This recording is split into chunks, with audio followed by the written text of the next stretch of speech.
Welcome to mini blog. তো hotel থেকে আমরা ব্রেকফাস্ট করে সবার প্রথমে বেরিয়ে যাই আমরা জোয়ের জন্য। তো জো যাওয়ার জন্য আমরা করেছিলাম হলুদ ট্যাক্সি। তো কলকাতা আসবো আর হলুদ ট্যাক্সিতে উঠবো না, এটা কোনোদিনও হয় না। হলুদ ট্যাক্সির মজাই আলাদা, ঠিক আছে? ট্যাক্সিতে বড় বড় অফিসার, বড় বড় অনেক কেউ চড়েছে, ঠিক আছে? বড় বড় মন্ত্রীও চড়েছে। তো ট্যাক্সির মতো কোনো মজা নেই। তো ফাইনালি আমরা জোয়ের কাছে পৌঁছে গেছি। পৌঁছে দিয়ে দেখি একদম টিকিট কাউন্টারে প্রচুর লাইন। তো আমরা অনলাইনে টিকিট বুকিং, টিকিট কাটলাম। টিকিট কেটে দিয়ে অনলাইনে স্ক্যান করে দিয়ে পুরো একদম আমাদেরকে ফাইনালি ঢুকতে দিয়েছে। ঢুকে ঢুকেই দেখি সব বিভিন্ন ধরনের পাখি, কোনটা কি পাখি আছে তোমরা কমেন্টে জানিয়ে দাও। তো পাখি দেখতে দেখতে এবার এবার দেখে নাও পাখিগুলো পুরো একদম এত সুন্দর লাগছে। পাখিগুলো পুরো মানে খাঁচার মধ্যে ঘেরা আছে। আর কপালে কি যে আছে জানি না, ভাগ্যটা কি খারাপ না ভালো জানি না।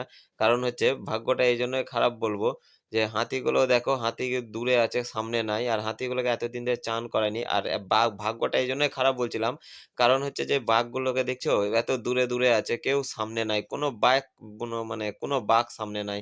কারণ হচ্ছে যেগুলো যতই বাঘ দেখলাম সব শুয়ে আছে। আর না জঙ্গলের ভিতরে, না হলে অনেক দূরে দেখে নাও এটাও শুয়ে আছে। কি বলবো আর, জাস্ট ঘুরে। চলো আবার দেখায় তোমার একটা ভালো একটা জিনিস। দেখো তোমরা গাইস করো এটা কি আছে।